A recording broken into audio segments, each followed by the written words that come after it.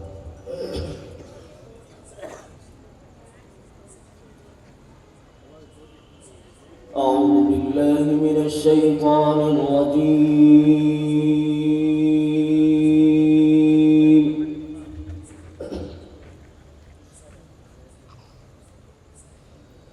بسم الله الرحمن الرحيم.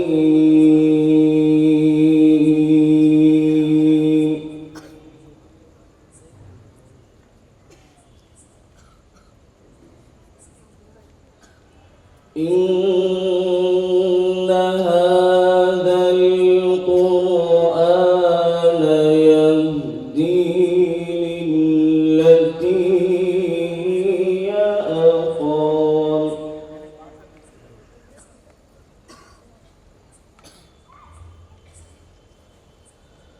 ويبشر المؤمنين الذين يعملون الصالحات أن لهم أجرا كبيرا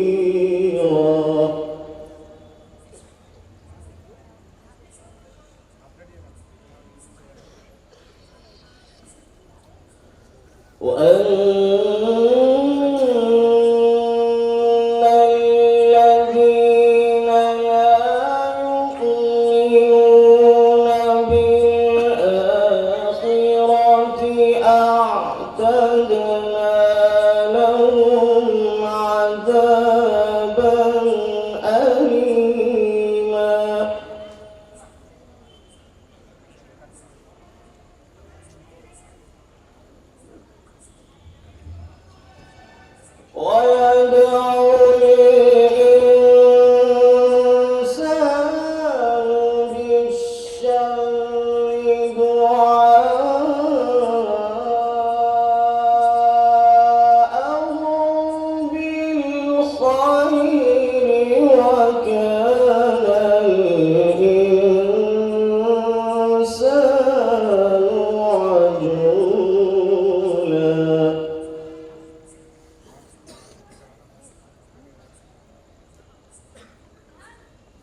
إن هذا القرآن يهدي للتي هي أقوم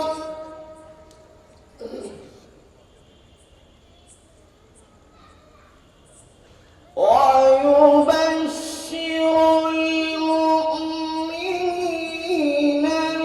الذين يعملون الصالحات أن لهم أجرا كبيرا.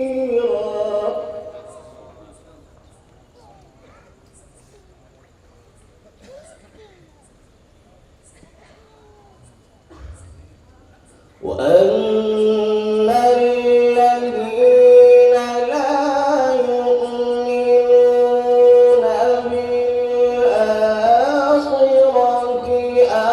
أعتدنا لهم عذابا أليما.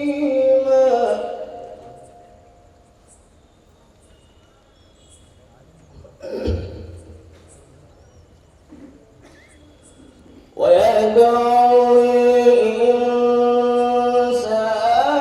بالشر دعاءه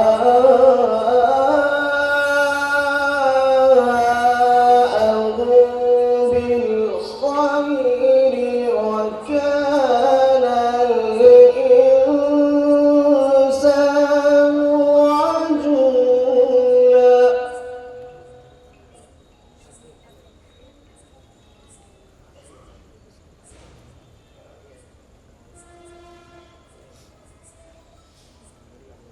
وجعلنا الليل والنهار آيتين فمحونا آية الليل وجعلنا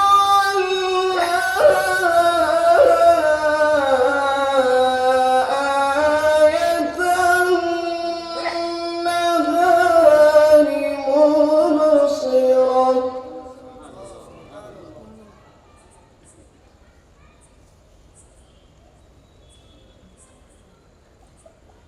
مبصرة لتبتغوا فضلا من ربكم ولتعلموا عدد السنين والحساب.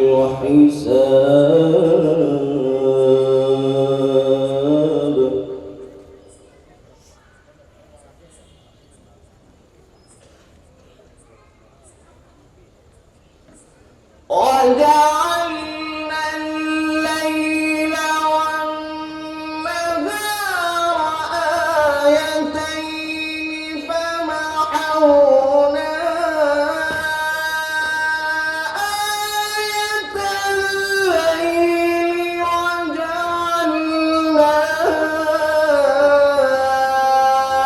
آية النهار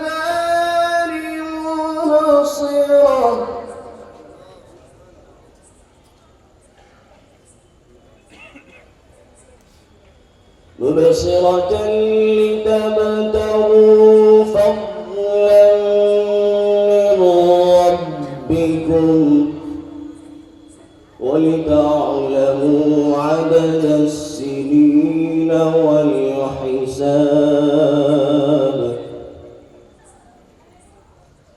وكل شيء فصلناه تفصيلا.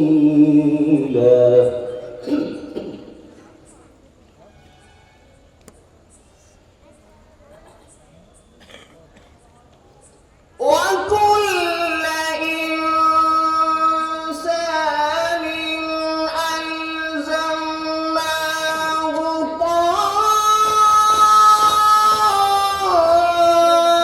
طائره في عنقه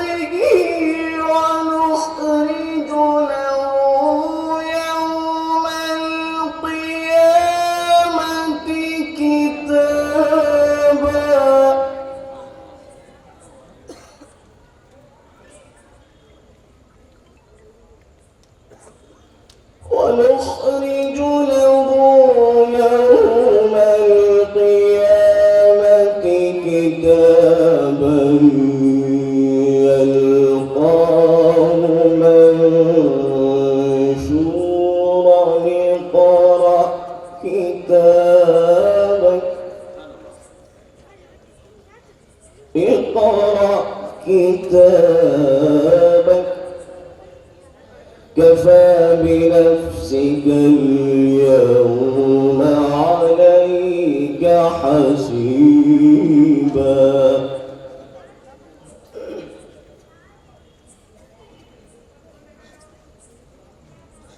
وكل إنسان ألزمناه طائره في عنقه ونخرج له يوم القيامة كتابا يلقاه منشورا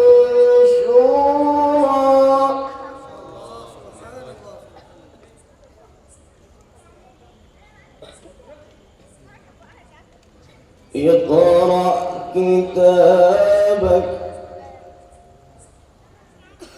كفى بنفسك اليوم عليك حسيبا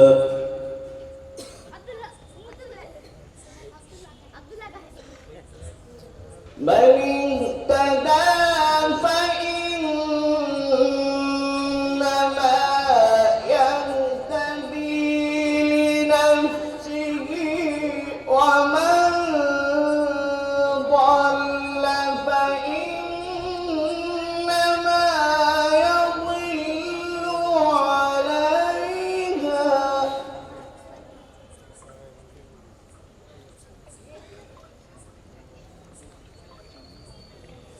ولا تزر وازرة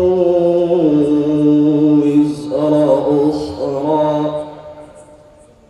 وما كنا معذبين حتى نبعث رسولا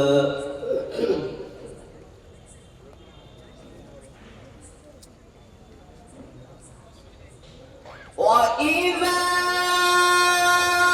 أردنا أن نهلك قرية أمرنا مترفيها ففسقوا فيها فحق عليها القول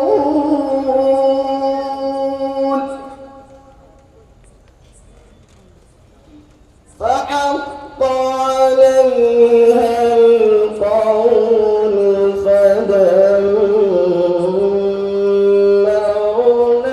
فدمرناها تدميرا صدق الله العظيم.